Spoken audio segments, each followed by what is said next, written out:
I'm Connor Ruebusch, and if you are interested in the finer points of face punching, you've come to the right place. This is Heavy Hands.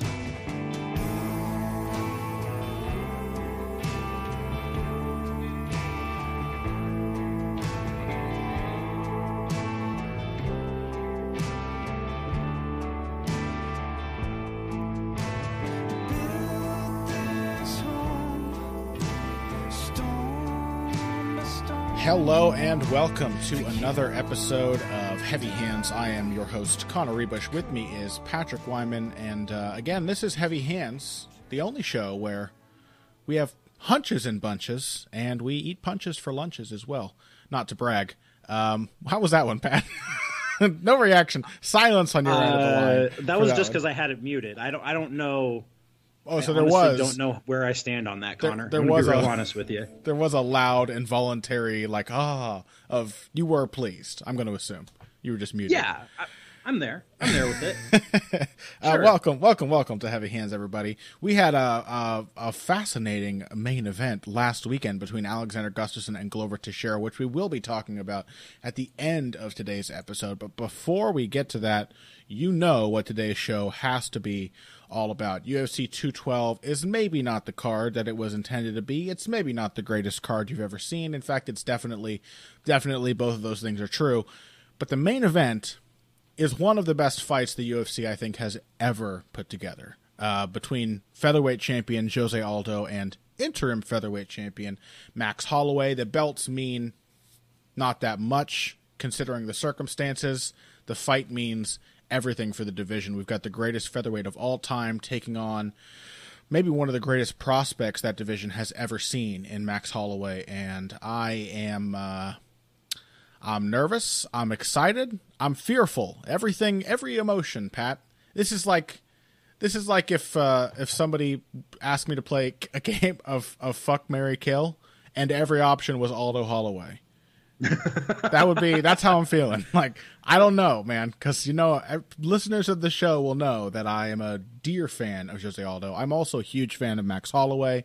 You and I, Pat, have both been watching him very closely, I think, throughout his entire rise in the UFC, and I don't want to see either of them lose, but I do want to see Jose Aldo win, but I want it to be a comfortable win because he's great, but I want it to be a fun fight. So I just don't know. My emotions are all a tangle for this one. These are legit two of probably my 5 favorite fighters of all time. I love Max Holloway. I love Jose Aldo. Aldo is probably my favorite fighter ever. Yeah, I would say. I think he's probably right at the top of the list for me. But Holloway is probably but that's in terms of the entirety of Jose Aldo's career. I think Holloway is probably my favorite guy to watch right now. I think he's just so good and so clean and so sharp, and smart and aggressive but diverse and intelligent in the way that he puts everything together. I really think that Holloway and Aldo are two of the smartest fighters in MMA. I think Aldo is straight up the smartest fighter in MMA, and I think Holloway is certainly up there as well, which makes this a fascinating matchup. Yeah. It's it's really, really, really interesting how these two guys match up. This is probably going to be a striking matchup for the most part. I would not be surprised to see Aldo shoot takedowns. I would be surprised to see Holloway try for takedowns. Would be surprised to see Aldo clinch. Would not be surprised to see Holloway clinch. But I think it makes for a really interesting kind of stylistic back and forth between the two guys, because it's going to focus more on intangibles than kind of straightforward weapons. It's going to focus more on subtleties than straight up, is this guy a better striker? Because they're both extraordinary strikers, but they're very different kinds of strikers. So I think that's what we're going to need to be digging into. Yeah, and really curiously and fascinatingly, these are two of the guys that both of us would probably put at the top of the list for, genuine all-rounders. Fighters who are extremely adaptable in the ways in which they can approach a fight. That can hang back, that can pressure, that can throw excellent counters. These guys really can adapt better than almost all of their peers to fight with any style. And that makes it an extremely difficult fight to predict. But hopefully also will make it an extremely fun fight to watch. Exactly. And I think Holloway, maybe more than Aldo at this point in his career, is an all-rounder. We haven't seen Aldo really get after somebody in quite a while. Like, he did a little bit against Mendez in their second fight, but that was only really in bursts. It wasn't super sustained.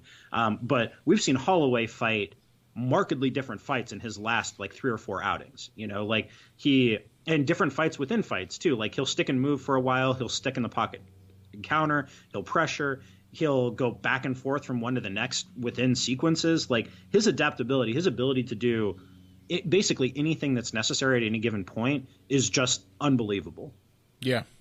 So we maybe have like the most versatile guy in the division versus the most refined, It's tough. I guess we should get into it. Why don't we start talking about a little bit about Max Holloway? We'll get to these guys individually before we really try to parse out the matchup itself. Let's define Holloway's style, sort of as versatile, as variable as it can be. What does he bring to the table that makes him a serious challenger for Aldo?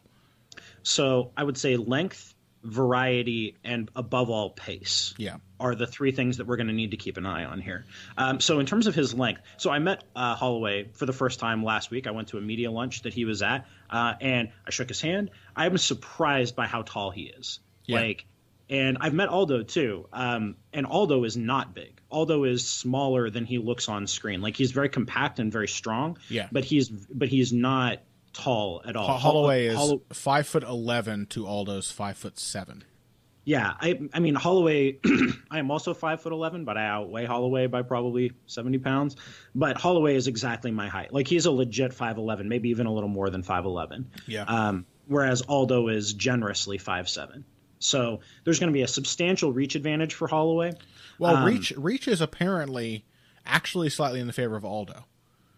Okay, apparently height. Aldo has height will definitely be a factor, but apparently Aldo has 70 inches of reach to Holloway's 69. Yeah, I mean it's more of a length thing and a distance thing than it is straight up reach. Yeah, I would guess that a lot of Aldo does have kind of long monkey arms. Which is a huge advantage in MMA, having like a relatively short frame with really long arms. See also Georges St. Pierre. But Holloway fights a lot longer.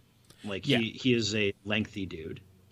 Yeah, and also shorter, like Holloway's ability to change distances and angles really quickly, I think, will be a big thing here. Because I'm not sure that Aldo has really faced many fighters who collapse the distance as creatively as Holloway, or who create it, or who just take advantage of all the different phases and distances of the fight as well as Holloway does. So I think that'll be interesting, because Aldo is okay, so I want to say this, because the big difference to me between these guys, as you pointed out, is the volume. I have the numbers here from Fight Metric.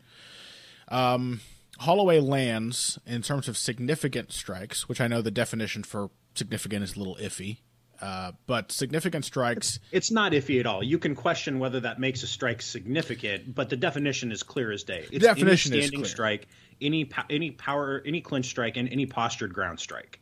Like, the definition is clear as day. Whether you think that those are all quote unquote significant in the sense that they mean something is something different. Yeah, the definition is clear. I misspoke there. It's essentially that like a standing strike does not necessarily mean it's significant. The term can be a little misleading, I think. But in terms of what they consider significant strikes, Holloway lands in the UFC 5.67 per minute, 43% of 13.19 strikes landed and thrown per minute. And that is compared to Aldo's 3.28 landed per minute, 43% of 7.63. So we've got almost double the output with the same accuracy rate from Holloway compared to Aldo. And this is what really struck me. Against that second fight with Chad Mendes, it was a pretty fast-paced fight. We remember it that way. That's why it was so fun. It had a lot of momentum swings, but it was one of Aldo's faster-paced fights. I think we can all agree. Aldo landed in that bout 4.08 per minute, 37% of 10.67 strikes per minute. So even in a particularly fast fight for Aldo, he was still well shy of the average output of Max Holloway. Yeah, so Aldo landed against Mendes 102 strikes in that 25-minute fight. Holloway landed 103 in one of his not especially quick-paced performances against Ricardo Lamas in 15 minutes. Yeah. So that you get a sense for the kind of difference here. And the even more striking difference, too, is that as his career has gone on, Holloway has thrown even more volume. Mm-hmm. He has steadily upped his pace, while Aldo has done his best to steadily slow his. Right. So yeah. It's an interesting adjustment. Holloway has harnessed his aggression, and Aldo, I think, has, as we've spoken of in the past, sort of become a specialist in neutralizing and controlling and defending. He is he's the anti-Holloway in some ways. Yeah, absolutely. Like, Aldo's whole game is based around controlling the pace at which the fight takes place. Not necessarily because he can't fight faster, but because he wants to be efficient and he wants to be in control above all else. It's not just if you look at controlling the pace, there are two pieces to it there. There's A, the pace, and B, there's the control, right? And I think Aldo is a guy who always wants to be in the driver's seat, who always wants to be dictating what's happening. Yeah. And I think that favors him too, and I think it will in this matchup as well, because Aldo is, we don't talk about this often enough, an excellent athlete. And he is extremely fast. And I think that the fact that he can slow opponents down to a crawl, where his excellent reaction times, his really quick hands, his lightning quick low kicks, when those things become really surprising, he can sort of just pick shots and catch people off guard. That is a fight that favors him. And I think it will here too. Like, it's not as if Max Holloway has never been reduced to average numbers in a fight.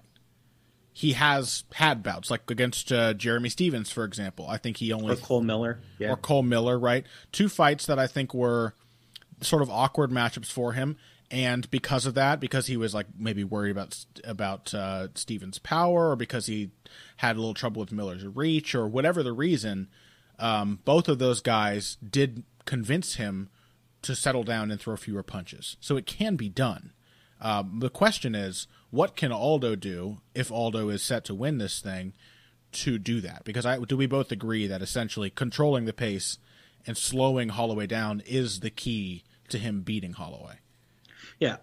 Aldo doesn't win this fight if they're each fighting at the pace that they prefer. Right. If they're each fighting at the pace that they prefer, then Holloway will probably get the worst of a fair few exchanges, but he's just going to overwhelm Aldo with volume. Yeah. Like that is the basic dynamic of this fight. Like, if they both get to do what they want to do, I think Holloway can eat Aldo's shots for 25 minutes. And I think that Aldo would be on the losing end of a competitive but pretty clear decision. Yeah. Even though Aldo may in fact be a little more powerful with single strikes, I think. I think he's undoubtedly the more powerful single strike. But Holloway has never even looked shaken up in a fight that I can recall. Even with fighting Conor McGregor, he didn't really get rocked. He's unbelievable. He's the only guy to take Conor McGregor's left hand that way. Yeah. Like, of everybody who's fought McGregor, the only one to not just crumble under those shots. Even Nate Diaz had a lot more trouble taking Conor McGregor's shots than Max Holloway did. Yeah, that is true. Holloway does, of course, have the asterisk of having fought McGregor for like 1.5 rounds on one knee. But even before that, Conor McGregor, he had some trouble closing the distance. He had some trouble landing that power shot on Holloway. Maybe we should have taken more from that before McGregor's first fight with Nate Diaz, huh? A lot of the same problems there that Max Holloway presented, a much less developed Max Holloway, even to McGregor, like at his peak. Well, I actually think that the first round against Holloway was one of McGregor's best performances. Before he tore up his knee, I thought it was the most measured he's ever looked. Like, he wasn't especially aggressive. Like, he was getting after Holloway, but he wasn't trying to blow him out of the water. He was countering nicely. He was using all of his tools.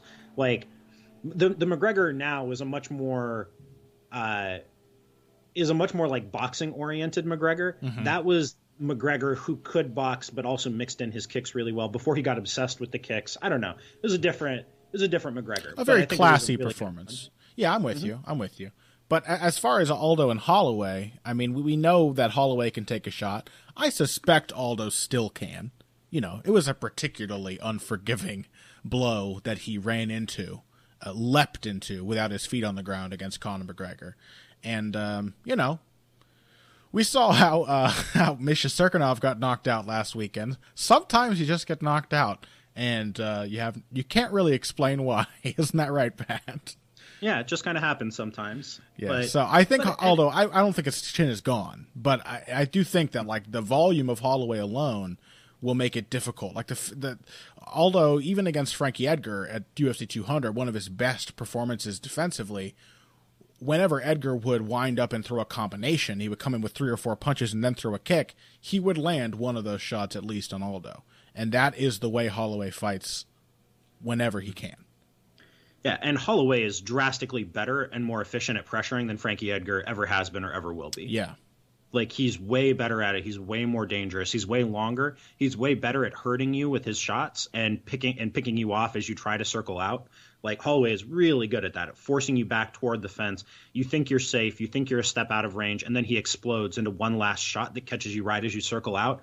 Holloway is excellent at that. Watch his fight with Ricardo Lamas and see the way he pressured Lamas in bursts in that fight. The way he pressured Pettis was extraordinary. Now, the difference here is Jose Aldo is not Anthony Pettis or Ricardo Lamas or Jeremy Stevens or any of those guys. Like, Max Holloway, Jose Aldo is Jose Aldo. There is nobody in MMA except perhaps Joanna Jędrzejczyk who has better pure technical footwork than Jose Aldo does. So trying to get him back to the fence is going to be an extraordinary challenge. And if Holloway says, well, okay, that's risky, I don't want to run into that counter right hand that Aldo throws, so I'm going to try and fight him in open space. Well, you try and fight Aldo in open space, then you are consenting right off the bat to fight more at Aldo's pace than he would necessarily want to. Yeah, absolutely. Like I think Holloway will really need to try to swarm Aldo. But yeah, it's true. It's true. And I think a lot of this too will come down to defensive acumen, because I think the thing I noticed in Holloway's fight with Anthony Pettis, first of all, that before Pettis injured his hand, it was a lot closer than I remembered. Pettis had made some improvements there. His defense looked better. He had a nice jab, was attacking the legs, but the jab was really, really working for him. Holloway didn't really seem to have an answer for it, and he didn't really seem to have much of an answer for the low kicks. I think Max Holloway, despite having a comparable percentage of strikes avoided to Jose Aldo, is still nowhere near the actual defensive fighter that Aldo is. I think that Holloway benefits from an ability to, A, eat shots when he needs to. He has no fear of that, it seems. But B, to just kind of overwhelm when people attack him. I think people really, like, Holloway drops other people's volume with his. You know what I mean? Makes them more hesitant about attacking his chin, which I think he's still there to be hit. Whereas Aldo doesn't really drop people's output with his. I think he drops their output with his accuracy, and then also takes away their confidence by being an excellent defender. So we have spent a lot of time on this show over the last couple of years talking about fighters who scare their opponents off. Yeah. When they try to get pressured. So there are different ways to do this, and some of them are more effective than others. There are a lot of guys who will just plant their feet and throw back when you come in on them, right? Like, that was Anthony Pettis' move for a long time, is when pressured, okay, I can't just back straight up, so I'm just going to plant my feet in place, and I'm going to throw as hard as I can, and I'm just going to kind of shut my eyes and wing bombs, and that will get them to stop doing it. Holloway does that, but better, in the sense that he does it as he's taking angles, and he throws in volume. I don't know what's wrong with my voice today. Sorry. You're good. So Holloway is really good at doing that, but he does it in an extremely technical sense. He doesn't do it in the most defensively sound sense possible, though. Like, it's not like he's planting his feet, taking all these really nice subtle angles, moving his head, parrying and blocking at the same time. He's not using layered defense while he does that. Yeah. He's moving his feet, which is really important. That's step one. But he doesn't have like step 2, step 3, step 4 all bound into one. Yeah. Now, Aldo excels at scaring guys off. Like, so guys do get scared off when Holloway does that, right? And they should, because Holloway's fucking scary when you're coming at him and he throws 4 really crisp, clean technical shots, pivots off to an angle, and slams home a body kick before reestablishing his distance. That's really good. That's really scary. Like, that is not a knock on Holloway.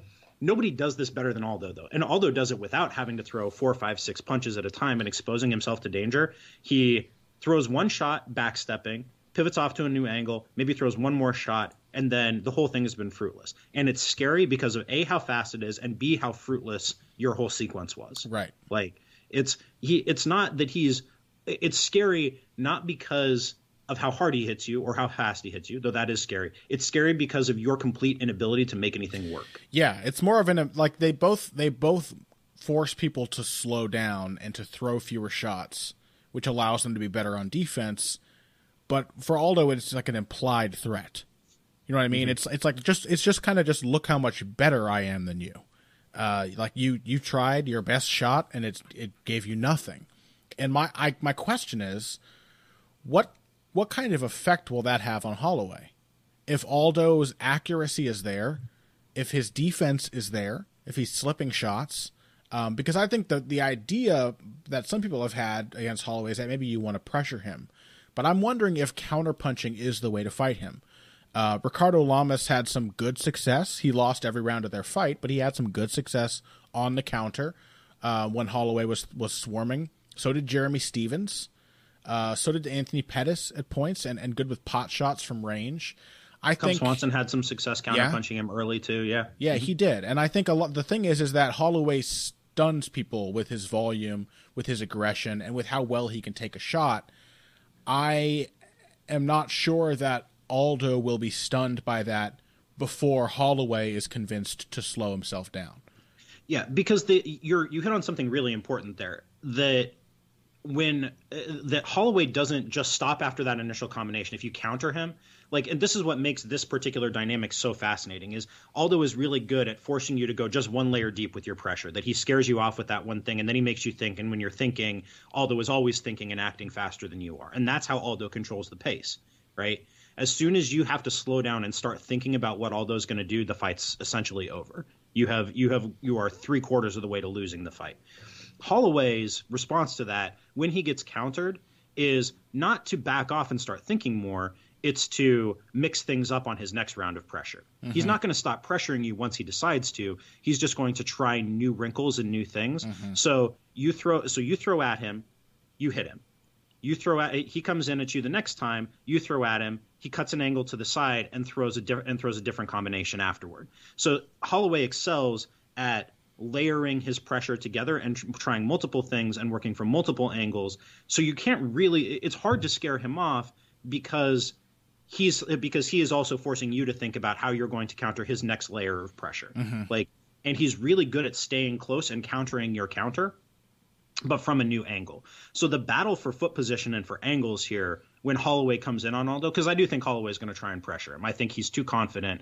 I don't think he's scared of Aldo coming into the fight, which a lot of guys are. I think he's going to come in and try and fucking take it to him. Mm-hmm. And if that's the way that Holloway loses the fight, I think Holloway would be fine losing a fight where he went after Jose Aldo and gave him everything he had. I think that's the kind of dude Holloway is. But do you think do you think that Holloway will be able to win that battle?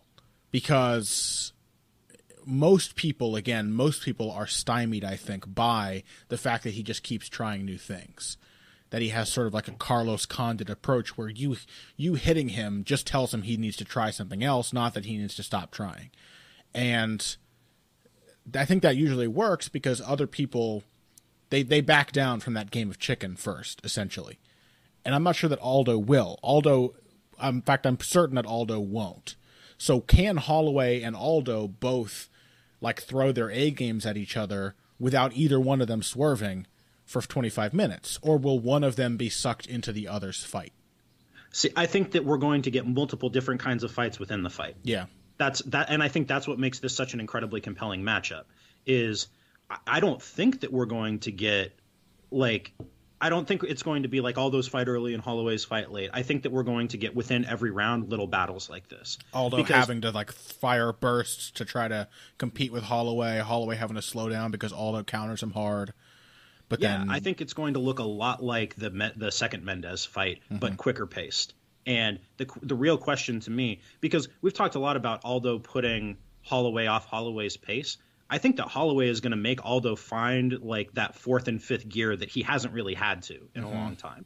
Like, I don't think you can fight Max Holloway in first or second gear. You can't cruise against him, you know? Yeah. And like, I think the most dominant performance of Aldo's career is not one of his knockouts or one of these like just blow you out of the water fights. It was the second Frankie Edgar fight where he destroyed him in second gear the whole fight. Aldo never had to pull into his bag of tricks. He didn't. He threw like 2 kicks the whole fight. He threw like 4 jumping knees. The rest of it was an occasional jab and a sharp counter right hand, and that was all he had to do. And like nothing but respect to Frankie Edgar, but that was an insane level of domination to just toss him around like a child and basically do whatever he wanted without ever getting his heart rate above 100. Oh, for Frankie Edgar, man. Yeah, it's crazy, dude. That's why it's so hard to call this goddamn fight, because you know Aldo's on that level, and he does have that gear. I think that he can go into the fact that he can beat Frankie Edgar without having to access that next level of aggression, of tenacity, is insane in its own right. But if he does go into that, the thing is that when Aldo does go into that mode, I think it's a little too easy to forget these days how dangerous Jose Aldo is. Exactly. And when he went after Chad Mendes, like anytime Mendes had success and Aldo realized he had to teach him a lesson, he hurt him. Like he had Mendes in serious trouble about 2 or 3 times in that fight. And he doesn't need to knock out Max Holloway, to change his game plan up for a few minutes to make him reassess the situation and slow his pace. But, can Aldo do that thing where he stands sort of close to somebody and waits for them to throw and times them? Like, how much longer can he get away with that if the guy in front of him is throwing volume? Like, if Holloway gets his way early. And the other thing here, too, is that I think we both kind of agree what will probably be the approach that will, like, both fighters will default to will be Holloway trying to pressure, Aldo trying to pot shot and counter. And if that's the case, Holloway, we know, tends to be somewhat of a slow starter. He starts fast for a slow starter because he has a fast style, but he ramps up as the fight goes on. So it would probably behoove Jose Aldo to try to win the first few rounds when Holloway is like at his most laid back, when he hasn't gotten into gear yet. But will the variation in Holloway's offense make it difficult for even a defender as skilled as Jose Aldo to counter him? Because Max Holloway does not come in behind the same techniques over and over again. He's feinting, he's changing rhythm, he's throwing an outside low kick. Next thing you know, he does a stutter step. You think it's going to be a kick, maybe from the other leg. He's thinking like 2 and 3 steps ahead in his combinations and in how he attacks. He knows what you expect. He will know what you expect because you expect that, and then he'll throw the next thing in his mind. You know what I mean?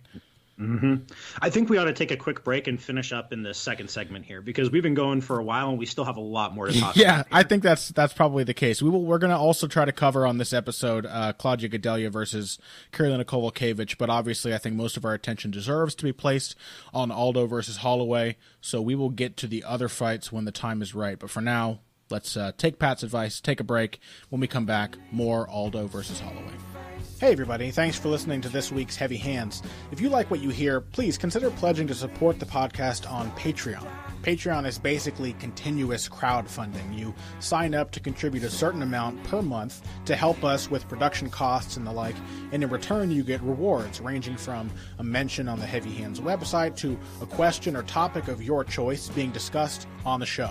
We have a lot more in the works to reward you for your help, and we appreciate every contribution. No amount is too small. Just head over to patreon.com and find how you can help out, the only show dedicated to the finer points of face punching. Now let's get back to it. And we are back. I was thinking of a promo for this episode, Pat. I was thinking like, watch as your hosts hem and haw over who to pick. Behold, as they hesitate so that they can stretch out the conversation and avoid making a pick for a few more minutes. I think it's a real tantalizing discussion. I hope people will enjoy this, though. I think it's a hard. I mean, not to place my thoughts onto you, Pat, but I feel like it's probably a hard pick for both of us. I kind of enjoy the process of talking it out to kind of figure out how the fight will go. Because honestly, I I don't come into this episode with a clear picture, which is why I think this conversation is so fascinating and why this fight is so fascinating. It is so difficult to know what to expect. Yeah, I mean, I think we're going to get a bit of everything. I would guess if I had to play out in my head how I think the fight is going to go, I would guess the first round is probably going to be Aldo's, because I think Holloway is going to need some time to adjust to Aldo's speed and the distance.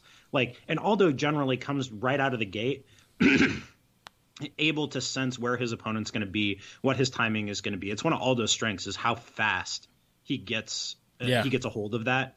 It only really takes him about 2 minutes to figure out where his opponent's going to be, how fast he's going to be. Whereas Holloway takes a little time. Holloway usually needs a full round to really get into a rhythm and figure out timing and distance and things like that. Mm-hmm. And I would guess early in the fight that's going to be Aldo's. Whether it's quicker paced or slower paced, I think Aldo's going to have the early edge. And I would expect that we don't see Holloway pressure early. I would expect that we're going to see Holloway come out with a lot of respect to try and gauge those things, knowing that you can't just run face first at Jose Aldo early.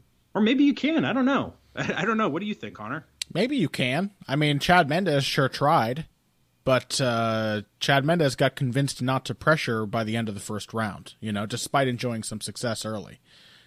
Maybe you can.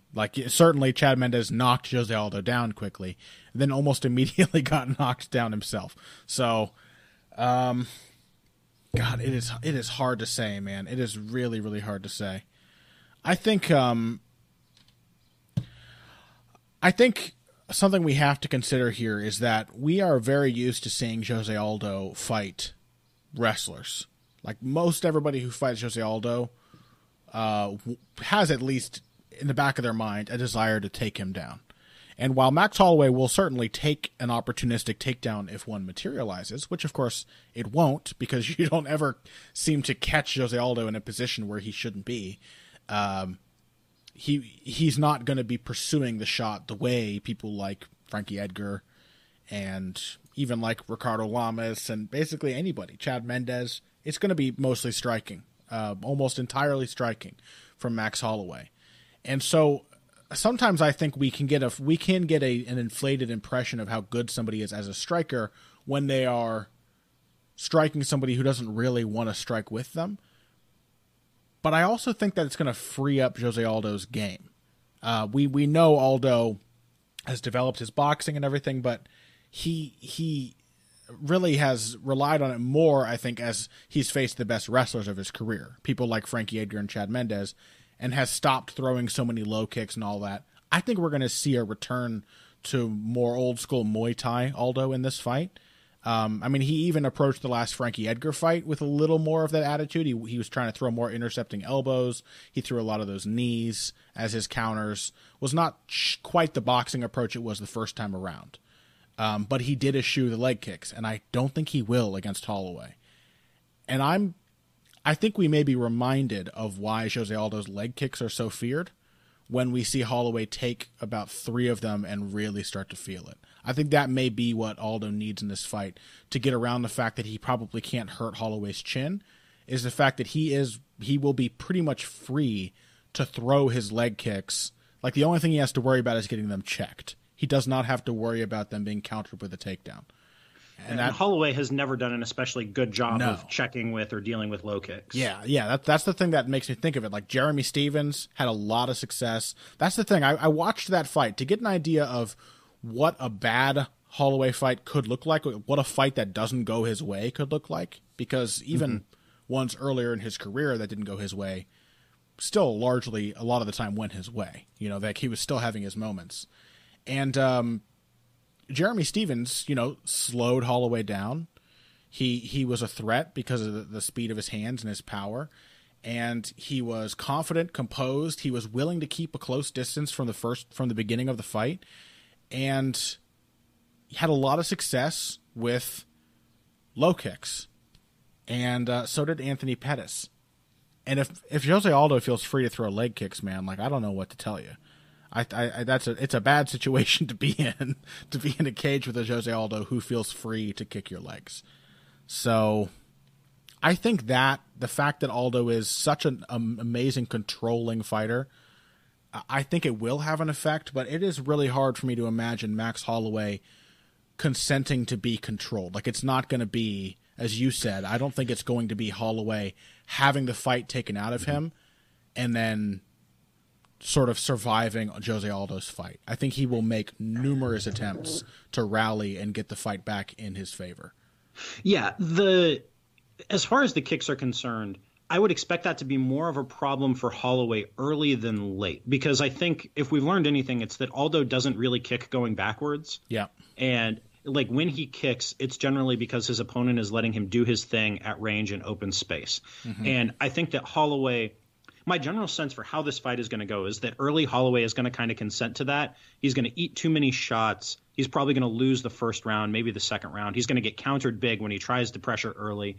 And then he's eventually going to start to figure out what Aldo's trying to do.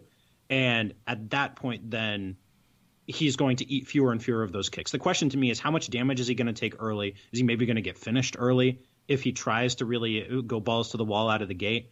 But I don't think that he'll consent to fight Aldo's fight for all 5 rounds. That strikes me as crazy. Yeah, and there is no denying, like, there is a massive gulf between Holloway's first round against Anthony Pettis and his third round against Anthony Pettis. You know, like, he gets dramatically better as the fight goes on. He gets his reads. Holloway's first round against Cub Swanson versus his third round against Cub Swanson, yeah. Even the first round against Lamas versus the third round against Lamas. Like, the dude is like a snowball rolling downhill, picking up momentum as the fight goes on. Go on, sorry. Yeah, I mean, I'm just shocked. He is an unbelievably confident fighter. Mm-hmm. And that to me, leaving aside, stripping away all of the technical nuances and details, that is partially what makes this so compelling. I don't know that there are 2 more confident fighters in this division than Aldo and Holloway, that they just believe that what they're going to do works.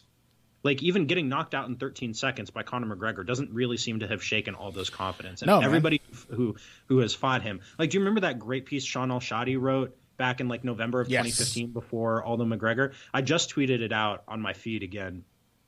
But it was Sean Al-Shadi went and interviewed a dozen of the guys that Aldo has fought. And what came up over and over again was Aldo's confidence, just his sheer belief that, like, you couldn't touch him, that he was better than you were, and that he would do whatever it took to make sure that everybody knew that he was the best, that he was better than you are. Mm-hmm. Even to the extent that, like, how that played into him not needing to take it out of second gear. Like, if he can win a fight in second gear, what does that say about him?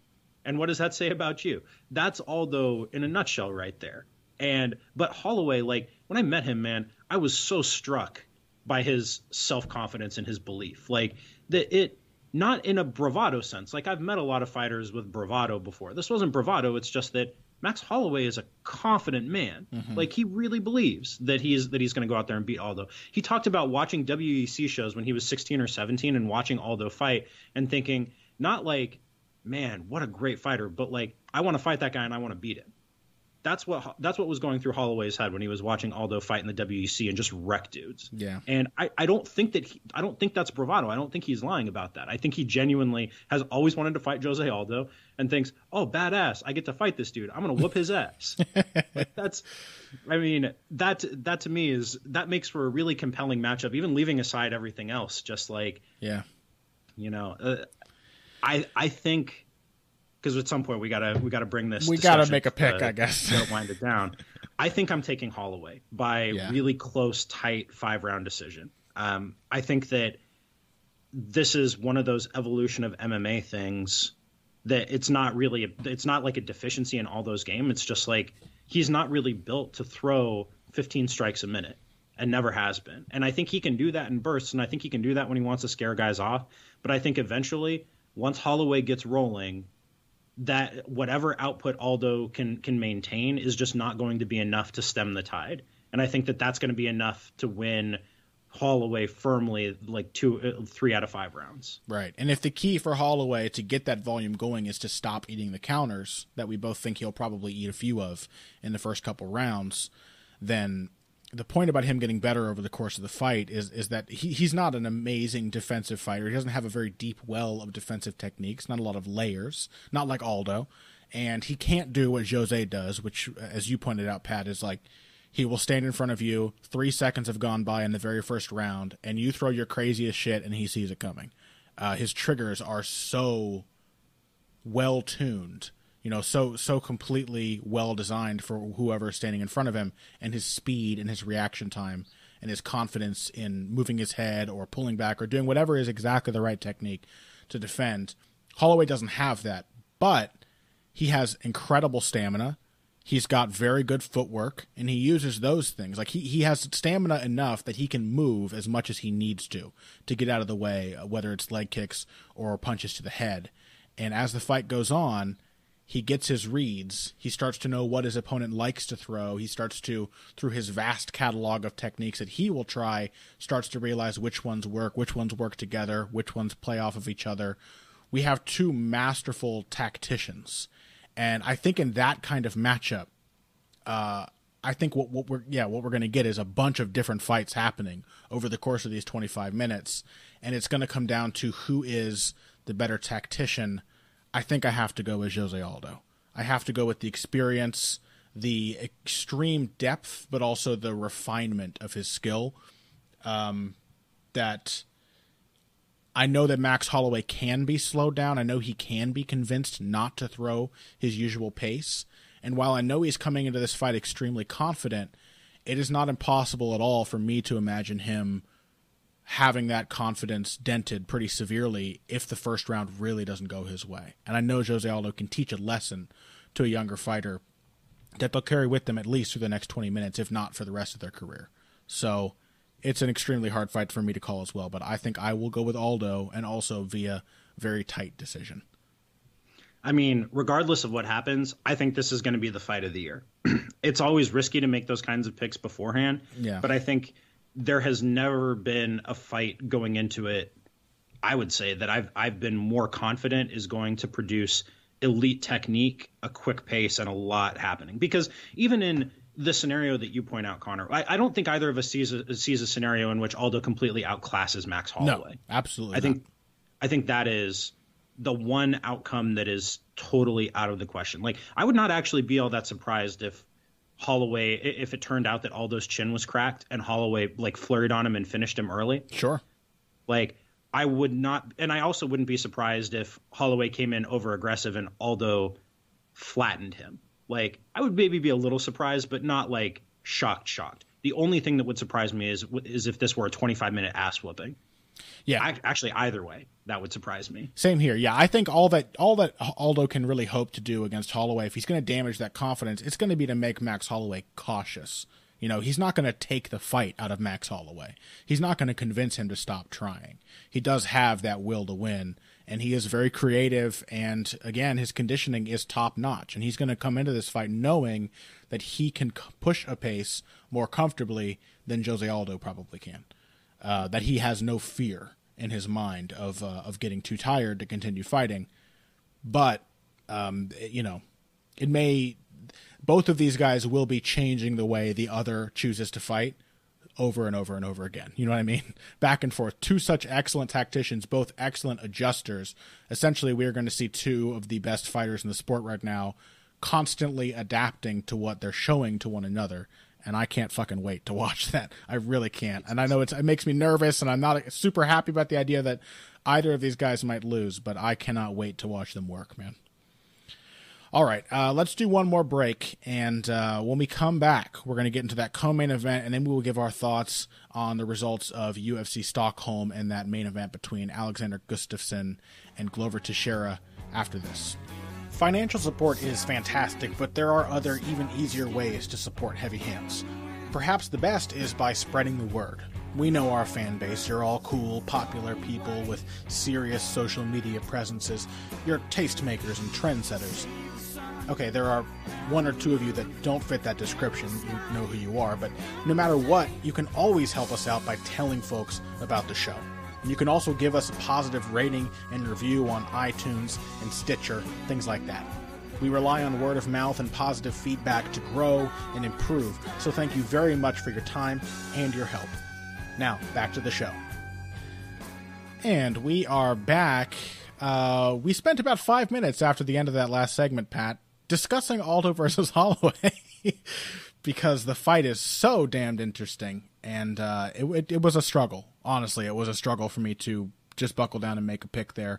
The co-main event doesn't have quite the same stakes, but it is a similarly compelling fight, as similar as anything on this card could be, to stack up to the, what the main event that we're getting. It's a solid fight. We've got basically the two last women to fight Joanna Jędrzejczyk before Jessica Andrade got her shot. Claudia Gadelha had a very good performance, which turned into a very bad performance, but was a really competitive fight with Jędrzejczyk regardless, where she knocked the champion down with a flash knockdown with a jab in the first round, may have knocked her down with another flash knockdown in round 2, or maybe it was round 3. Yeah, round 3 with a short elbow. Controlled her against the fence on the ground, did a lot of effective grappling. She'll be fighting Karolina Kowalkiewicz, who very, very clearly lost her fight to Joanna Jędrzejczyk, but had one of the biggest moments that a challenger to the strawweight queen has ever had when she stunned Jędrzejczyk really badly with a right hand in the 4th frame. Both of them are now basically coming off of that loss and fighting to see who still gets to be the top lady in the division. And Gadelha does have a win in the interim over Courtney Casey. Courtney Casey, that's right. The head kick on the ground fight. I remember that. So, interesting contest. Gadelha, it would seem to be Gadelha the grappler versus Kowalkiewicz the striker, but I think there are more wrinkles to it than that. What's your take on it, Pat? Fight's going to be won and lost in the clinch. That's my big take. I think at range, Kowalkiewicz is probably going to land more. Gadelha is going to land harder. I think at range, Gadelha is a tough matchup for Kowalkiewicz because she's such a good counterpuncher, and Kowalkiewicz is not good at not getting countered. It's extremely hittable, especially when she starts throwing. Yeah, everybody who has ever tried has been able to counter Karolina Kowalkiewicz, and it's just because she's so durable and she works so fast that isn't like an Achilles heel for her. Yeah. I gotta say, to be genuinely honest about it, I have never been that impressed with Kowalkiewicz as a fighter, and I think that she's getting way too much credit for 7 good minutes against Rose Namajunas and 1 punch against Joanna Jędrzejczyk. No, I agree with you. I think part of what is compelling to me about Kowalkiewicz is that she's extremely successful against very good opposition, despite not being that great of a fighter. You know what I mean? She's not a fantastic athlete. She doesn't hit very hard. She looks awkward and uncoordinated when she strikes. She's hittable, but she is she's just a dog. She's super durable. She's game as hell, and she's mean too. She's surprisingly mean.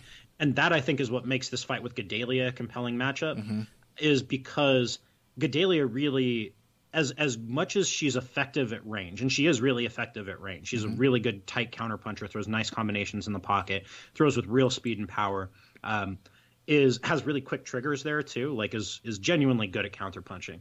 As much as Gadelha is good at that, Gadelha's bread and butter, where she makes her money, is in the clinch, especially shoving you against the cage and working takedowns from there, or just straight up grinding you. And Kowalkiewicz, unlike a lot of the fighters that Gadelha has had success doing that against, is not going to accept those positions, and she's going to make Gadelha pay for doing that. Gadelha could well win those exchanges, but she's not going to do it without eating knees and elbows and generally getting worn down. Yeah. So that's the real question there is, can Gadelha do enough at range and enough in the clinch and get her takedowns? And Kowalkiewicz is not easy to take down. Can she do that without so draining her gas tank within the first 7.5 minutes or so that she's got enough left to win the fight? That to me is the basic dynamic here. And it will matter in the clinch, by the way, because anytime Kowalkiewicz is rooted, if she's on the ground, if she's in the clinch, she has something to grip onto and to base herself. You realize it's not that she's not a very powerful fighter, even by the standards of the division. She's just not a coordinated striker. When she's kickboxing, she is, I don't know. She's very Holly Holm-like in the way she strikes. There is no connection between what her lower body is doing and what her upper body is doing. It's getting better bit by bit, but for the most part, she's very uncoordinated at range. When she's on the ground, on top position, or when she's in the clinch, she actually packs a punch. She can put some real sting into knees and elbows and short punches in those positions. She makes them count. She had a lot of success against Rose Namajunas with that. She also had a ton of success in the clinch, I think, if I recall correctly, against Ronda Marcos. And she's also a pretty solid kicker, better than she is a puncher at range. So, she has options to actually do damage. It's not just, I think it's easy to come into this fight thinking that Gadelha will have all of the power advantages. And she is a very athletic fighter, but there are ranges that, as you point out, Pat, Gadelha likes, where Kowalkiewicz is perhaps at her most dangerous. Yeah, so that to me is what's gonna make this work. I think at range, this is actually going to be a lot less Kowalkiewicz's fight than maybe people are thinking it will be. I suspect that Gadelha will win the kickboxing engagements, unless Kowalkiewicz really pours on low kicks, because we saw that Gadelha is not very good at dealing with those in her fight with Jessica Aguilar. And she does tend to slow down already. So if Kowalkiewicz just throws kicks to the body and legs, avoids punching range, that's an option, but she won't do it, I don't think. She's going to march in there and get hit a lot. And Gadelha's fast with her hands. She's pretty accurate. She's a good counterpuncher, and she packs some heat in her punches. She may be one of the hardest punchers in the division. And in fact, I think she is. I think she may actually be the hardest puncher in the division. Aside from, I think Andrade is probably the single hardest puncher. I think Gadelha is as close as you're going to get to the second there. She is comparable, yeah. So I think she will win the kickboxing battle. I agree with you. I think in the clinch, if Gadelha does not look for the clinch, really kind of fights against type, she may have a better shot here than if she continually ties up with Kowalkiewicz. Likewise, Kowalkiewicz might have a better shot if she tries to do kind of what Jędrzejczyk did to Andrade, like just kick and clinch, but I think she's going to try to throw sloppy combinations in the pocket. Yeah, so a lot of that clinch stuff is going to depend on who's dictating the clinch. Like, I think you're right. I think Kowalkiewicz would be well-suited when Gadelha barrels in on her, looking to throw combinations, if Kowalkiewicz just ducked under and got her underhooks. Yeah, or grab a collar tie. Just instantly tie her up and pull her into something hard. Pull her into a knee, pull her into an elbow. Don't box with her. Yeah, but if she thinks that her best chance is going to be kickboxing at range and she tries to get away when Gadelha comes barreling in on her, then if Gadelha has double underhooks, then those are going to be her exchanges to lose. Like Gadelha has probably the strongest double underhook game out there. And Rose Namajunas, who is significantly less physical and skilled in the clinch than Gadelha, was still able, when she was dictating those exchanges, to do good work against Kowalkiewicz in the clinch, especially early. So, I think it depends a lot on that. But if I'm Gadelha, I want to get in and out of there. Like, I want to get into the clinch, shove her against the fence, hit her a couple of times, hit a nice knee, try for my takedown, and then if it's not there, just break off and hit her with a combination on the break. Make her chase you a bit, make her chase you, walk her into punches. I think that's going to be the big hurdle for Gadelha to see if she actually can get past this stage of her career and continue improving, is can she manage her energy and fight strategically smart, not just push her game at all times no matter what's happening. Yeah, I got no disagreements with that at all. And I think she can. I think she's a pretty smart fighter. I think she was kind of at a stage in her career, because she's not at Nova União anymore, where she just needed more personal instruction, and it seems like that's what she's getting now. Where is she now? Where's she training now? Do you know? She trains in Albuquerque with Chris Luttrell, who's like a longtime guy, been around for a really, really long time. So she trains at altitude, and then she goes down to Jackson's to spar, is my understanding. Very, very interesting. Yeah, I think we will probably see her game continue to blossom. My general feeling is that this is Gadelha's fight to lose. Kowalkiewicz is a fighter who will take fights away from people that, you know what I mean? Like, if it's your fight to lose, you maybe don't want to fight Karolina Kowalkiewicz. She will make you lose it in ways that you don't expect to. She just has that grittiness, that determination, and she is willing to, she's not particularly well-rounded in the sense that she throws everything with equal skill and equal power, that she's equally good at everything, but she's well-rounded in the sense that she will pursue whatever works. And she just doesn't concede anything, ever. She's a gamer. That's an overused kind of phrase. But I think if we're looking at how Kowalkiewicz has been evaluated and talked about, I think she gets way too much credit for skill and not nearly enough for just being super tough and mean and in there to go. That is her defining quality, I think, as a fighter, is that she just does not quit. Yeah, and if you compare the way that Kowalkiewicz's performance against Jędrzejczyk was received versus how Andrade's was received. Like, Andrade got a ton of credit for her toughness and blah, blah, blah, blah, blah. But they were like, what was she doing? She looked like an idiot out there. Kowalkiewicz was no more successful aside from one punch. And people are like, oh, you know, her footwork looked okay. Like, no, her footwork looked like dog shit. She got trashed just as badly as Andrade did. She just had one big moment. Yeah, and when you're a kind of a mediocre, when you have a mediocre level of skill as an outfighter versus when you're a relatively skilled swarmer, like, people are always going to think the mediocre outfighter is more quote unquote skilled. Mm-hmm. Like, so yeah, I had to get that off my chest there real quick. Folks were praising Alexander Gustafsson's evasive footwork while we were watching UFC Stockholm. Mother like shitter. The commentators, and so it's just people, I think, have a preconceived belief that, you know, like there's a Joe Rogan is maybe like a good example of this, that there is a technical way to fight and a non-technical way to fight. And anyone who pressures or does well by pressing forward is not technical, and anybody who fights on the outside is technical, which is why Joe Rogan thinks that, for example, thinks that Rafael dos Anjos isn't a technical fighter, but thinks that Martin Kampmann is the most technical welterweight he's ever seen. You know what I mean? Because it's just like, if you don't hit that hard and you fight from long range, you're technical. That's Joe Rogan's, and I think a lot of fans' sort of conception. And that is not Karolina Kowalkiewicz. That is, I think, a lot of what she tries. But honestly, I think she would be better as a fighter if she did push the fight more to the clinch, to maybe even try some takedowns of her own, to just make it messy. I think that would suit her more. The problem in this fight is I don't think she will do that consistently. I think she sort of stumbled upon that path to victory against Rose Namajunas, and I think she often sort of stumbles on something that'll work. I think the power and the boxing ability of Gadelha, I think Gadelha's strength in the clinch is going to do a lot to negate what Kowalkiewicz normally likes to do there.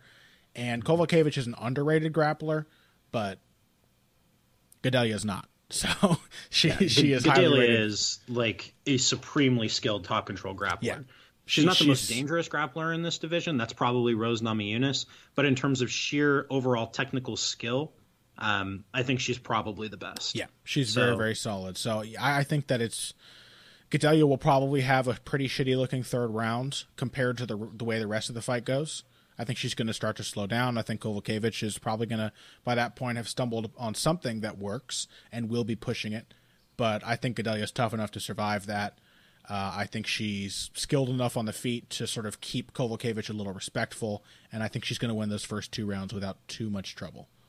Yeah, yeah, fundamentally agree. 29-28 decision for Gadelha, maybe 30-27. Yeah. Also would not be surprised if she got her down, got on top, and just arm triangled her. No, that could happen. That could happen. Yeah. It would be good for him. And going forward, like, Kowalkiewicz does have quite a bit of shine in the division. It would be good for Gadelha to get a really impressive win. But, you know, it is possible. I could certainly see it. Yeah. So one more thing we got to talk about. Alexander Gustafsson versus Glover Teixeira. Violent fight. Triple uppercut finish. Something I don't think ever seen in MMA. I can't recall seeing it in boxing. Pretty badass. And Gustafsson, I thought, showed a lot of new wrinkles and frustratingly showed a lot of old wrinkles that just apparently refuse to be ironed out.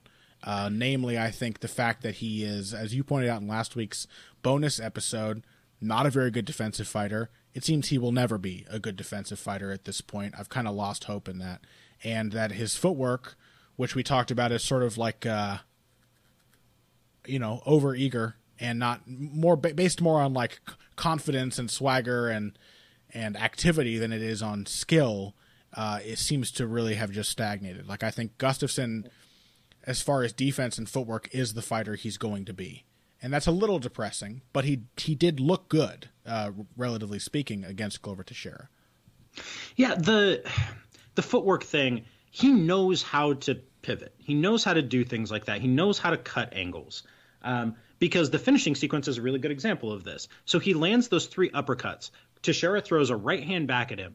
Gustafsson slips, pivots to the outside, and then lands that right hand that just fucking flattened Teixeira. That was a beautiful sequence of head movement and footwork.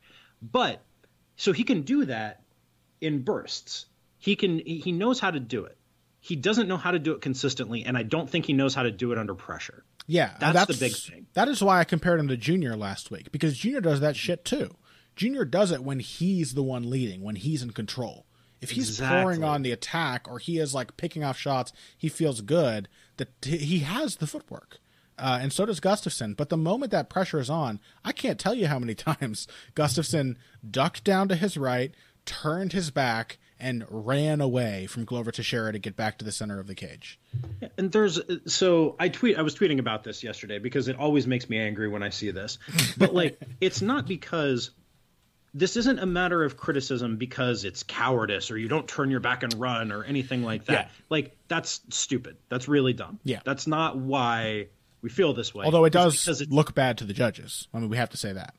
It does, I guess. I mean, I'm less concerned about that than, like, that's not really my concern. Yeah. Why it's so maddening is because you don't have to do it. It exposes you to risk that you don't need to take. Like, Teixeira landed hard shots on Gustafsson as he was turning his back and running. Daniel Cormier landed hard shots on Gustafsson as he was turning his back and running. John Jones landed hard shots on Gustafsson as he was turning his back and running.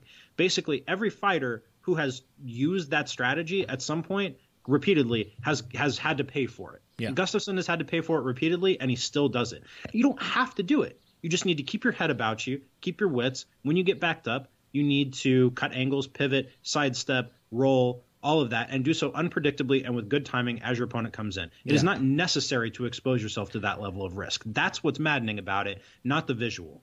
Yeah, I too was griping about it when it was happening.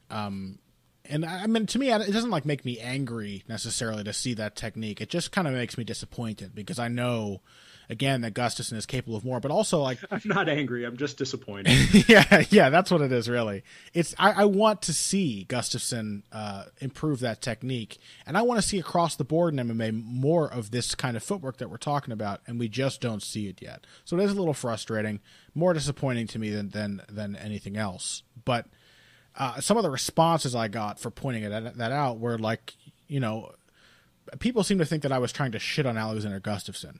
Like, or again, that I was talking about, oh, he shouldn't be running away, it looks bad, or he's a coward, or whatever. All that stupid things, which I would never say. It's not my attitude of watching fights. And I think the thing I had to point out is that because people will often say it works. You know, if it works, like he gets him back to the center of the cage, right? Which I guess it does, but you can accomplish the same result more efficiently, more safely, and while creating a threat of your own. Like, it's easier to do. It takes less energy.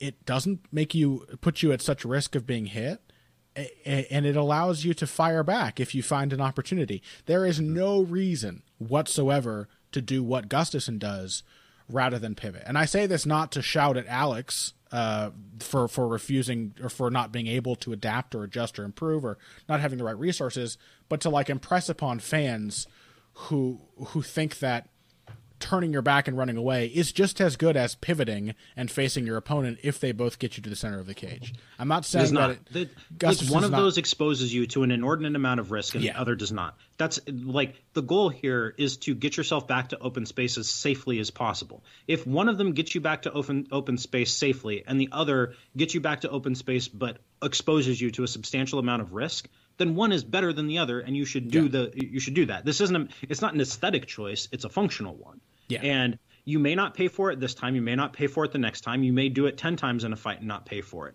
But there is a much higher probability that you will pay for it at some point when you execute that than if you just pivoted and kept moving. Yeah. Like, now, with that said, got to give Gustafsson some credit because there were some things that looked way better in this fight than have in the past. I thought his head movement, as he is still not a good defensive fighter, he looked better defensively in this fight. He did a better job of moving his head. His combinations in general, he looked way more comfortable putting 2, 3, 4 shots together than he has in the past. His hands were quick, powerful. Combinations were beautiful, like the best he's ever thrown. Yeah, really fantastic.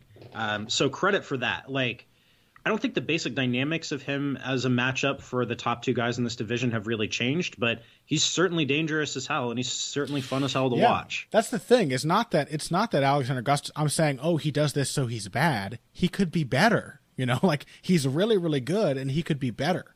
If he had not run away and ducked his head and turned his back and like desperately just tried to escape while offering no threat, while making himself a target and nothing more, he very well might have beaten Daniel Cormier in their fight. Like that was that was the big problem for him, is he kept getting caught in those clinches and kept getting hit while he was trying to run along the fence. If he hadn't done that, and also that he tired out, and that wouldn't have happened as easily either if he wasn't jogging every time he needed to create space, if he was just taking a short step. So, it's just disappointing to see, because obviously the other things we saw in this fight were phenomenal from Gustafsson. Again, his combination punching was beautiful, like absolutely sublime. Beautiful setups, great manipulation of timing. His punching mechanics too. More frustration that his footwork is not improving. His punching mechanics are getting better. His uppercut that was the best I've ever seen Alexander Gustafsson's uppercut. And it's been a punch he's liked to throw throughout his career, but it was short. It had a nice outward angle. It was like diagonal rather than a big looping straight up punch. So there are a couple times when Glover tried to pull his head out of the way and ate it anyway, because he was still riding the line of the punch. He didn't drop his hand way down to throw it, and he set it up really nicely. So even things that Gustafsson has been good at for a long time are getting better. I just wish the footwork was one of those things. I really think he would stand a very good chance of being champion with his abilities if he had, just and he's more still consistent. Relatively young, especially in a division where there is not a lot of up and coming talent. Like, Are you he's sure? Still got room. Joe Rogan called it the talent rich light heavyweight division during a promo on Sunday's card. Dirty fucking lie. That is a dirty lie. Joe, you should be ashamed. God, like I am, I will always watch an Alexander Gustafsson fight and think afterwards, like, God, that guy is fun to watch. Yeah. And I so desperately wish he just did a couple things differently. But what are you going to do? At any rate, Connor, what are you doing this week? What are you writing? What are you recording? Let's see. This week, I like this, by the way. You're throwing to me to ask me what I'm working on. That's good. Good move. I'm sorry if I've now trampled all over it by mentioning that it happened, but it was good. I enjoyed that. This week, I will have an article coming out on Aldo Holloway. I'm not sure what it's going to be, but it will be involved. It will be technical. It will be, there will be a lot of spelling errors and bad grammar, because I'll be so excited when I'm typing it that my fingers are jumping around the keyboard. So don't read that, because it's going to be a mess. But otherwise, I think I'm going to try to do something on the fight between Kell Brook and Errol Spence as well. Do a little boxing coverage. Yeah, we did not get to talk about that at all, but my God, man, Errol Spence is just fucking awesome. Yeah. God, I love his game. I love the body punching. I love the footwork. I love the pressure. Like we will one of these days we will do a substantial discussion on Errol Spence. Maybe, who knows, someday soon it could be like Spence versus Crawford or something really meaningful like that, and we will have to talk about it. And a Sherdog preview of UFC 212 as well. But that's it. How about you, man? Let's see. What am I doing this week? I have two pieces coming out. I'm doing a pre-fight piece on UFC 212 on Jose Aldo versus Max Holloway for Deadspin, and then I'm doing a technical breakdown for the Washington Post, and then I am covering it live for the Washington Post. But otherwise, that's it. I have a fresh Fall of Rome out last week on the Anglo-Saxon migration to Britain, and then next week I'll be doing a Fall of Rome on the Barbarian Kingdoms. And then I've got another interview coming. I'm talking to the wonderful Liz Brunig of the Washington Post about Saint Augustine and the rise of Christianity and Christianity and the fall of Rome. So got a bunch of stuff happening on that front. But those two pieces for MMA. Is that how you say it? I've been saying Augustine for years. You can ask different people, and they'll give you different answers. Okay, thank God. I haven't been completely screwing up then. That sounds great, man. That sounds really fun. What's it's going to be about Christianity in the Roman world, you said? Yeah, kind of, Christianity amid the fall of the Roman world. Because Augustine, interestingly, Augustine was one of the last generation of people to grow up in a fully unified Roman world. Was the last generation, actually. And he kind of embodied in his life journey the possibilities that were available to, and not like aristocratic but well-off Roman in terms of education and travel and movement and like employment opportunities.